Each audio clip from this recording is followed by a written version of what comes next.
अस्सलाम वालेकुम। आज मैं एक न्यू ऐसे लेकर आई हूँ। वो ऐसे जिसमें मिस्टेक्स बहुत कम या वेरी मिनिमम हैं और जो एक स्टैंडर्ड ऐसे कह सकते हैं फॉर CSS। और ये ऐसे भी एक मौका है।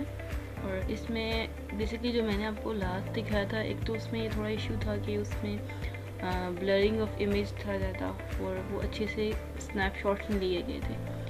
और वो उसमें बेसिकली मेरा मकसद ये था कि आप लोगों से ये चीज़ डिस्कस कर सकूं कि व्हाट आर द मिस्टेक्स या सब्जेक्ट वर्ब एग्रीमेंट जैसे उसमें बहुत ज़्यादा थी।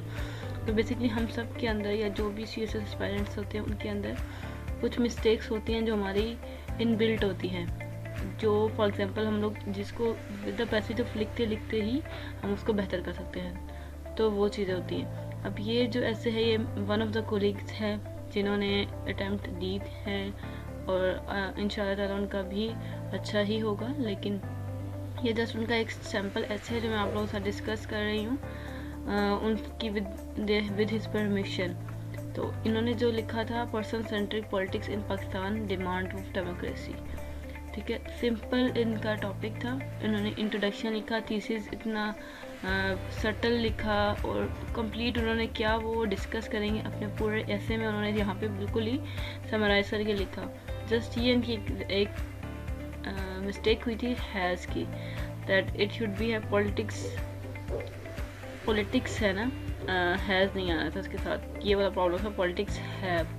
तो उसके बाद इन्होंने अपने ऐसे को डिवाइड इतनी अच्छी तरीके से किया, जैसे person centric politics in Pakistan है, उसकी उन्होंने पहले कॉजेज़ बताए, दैट क्या कॉजेज़ हैं पाकिस्तान में पर्सन सेंट्रिक पॉलिटिक्स के।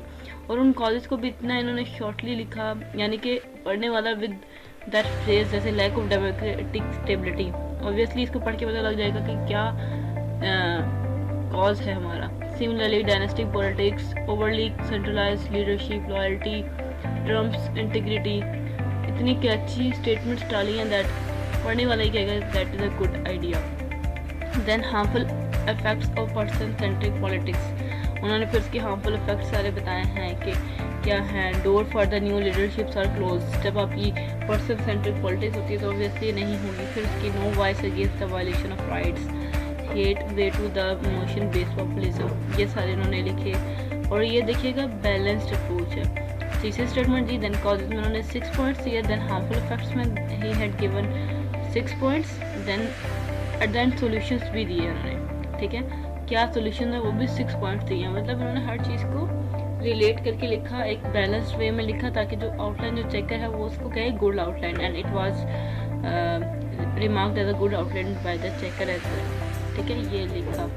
Then he have started his ऐसे। अब आप देखेंगे इनके ऐसे में प्रीवियस ऐसे से कंपेयर करें तो मिस्टेक्स नहीं हैं, स्पेलिंग मिस्टेक्स नहीं है, सब्जेक्ट वर्ब एग्रीमेंट की उस तरह से मिस्टेक्स नहीं है, कोमा और सारी चीज़ें सेटल्ड वे में लिखी। और इसको देख के पढ़ के पता लग रहा है कि जो उनकी माइंड में चीज़ें चल रही थी उन्होंने उसको सही से ट्रांसफॉर्म किया है।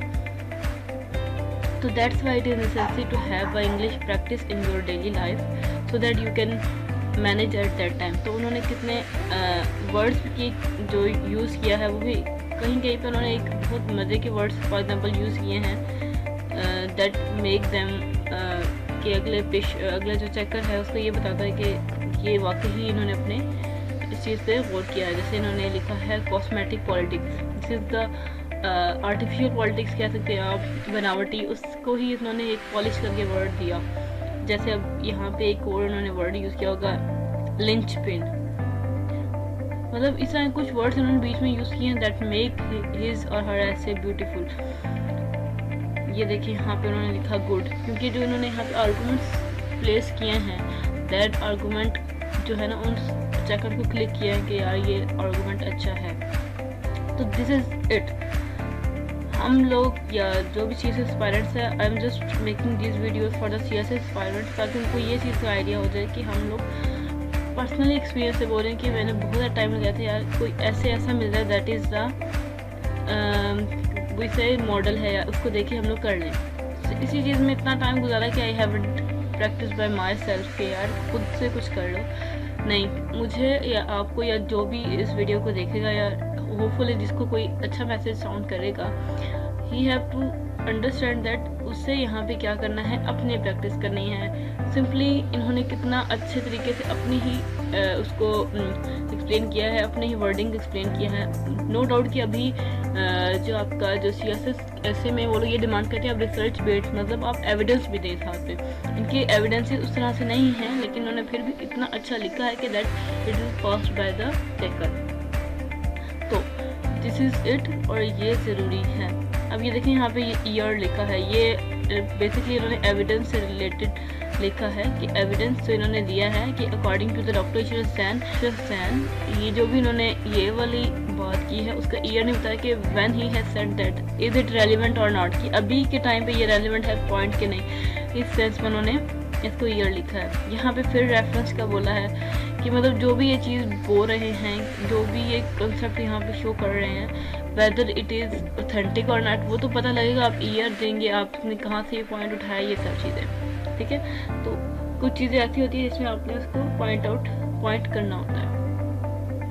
अगेन सोर्स ये सारे चीज़ें उस पर लिखी है। बाकी आप देखेंगे कोई ऐसी मिस्टेक नहीं है या कोई ऐसी कटिंग नहीं की हुई उन्होंने कि उसको कहा जाए। अब ये इनका कंक्लूजन है, ये भी अच्छा लिखा है। ओवरऑल इसकी लेंथ टू सम एक्सटेंट कम है, लेकिन इनका जो लिखा हुआ जो भी चीज़ इन्होंने की है वो इतनी बैलेंस्ड वे में की है कि that checker has passed him. और इधर एक वो भी था, इनका एक कमेंट भी था चेकर का, that could score higher by providing references, मतलब अगर रेफरेंसेस को इन्होंने इनकॉर्पोरेट किया होता then it would be a good score marks. अभी भी उन्होंने 40 से अबव ही मार्क्स दिए इनको। तो दिस वाज इट, ये एक ऐसे था, ये थोड़ी सी छोटी सी कोशिश थी कि आप लोगों के साथ एक अच्छा ऐसे किया जाए शेयर, ताकि आप लोग उससे सीख सको। तो अगर आपको ये चीज़ फ्रूटफुल लगी हो तो प्लीज़ मुझे कमेंट्स में लाजमी बताइएगा, so that I can continue my struggle on this और आप लोगों को साथ शेयर करती रहूँ।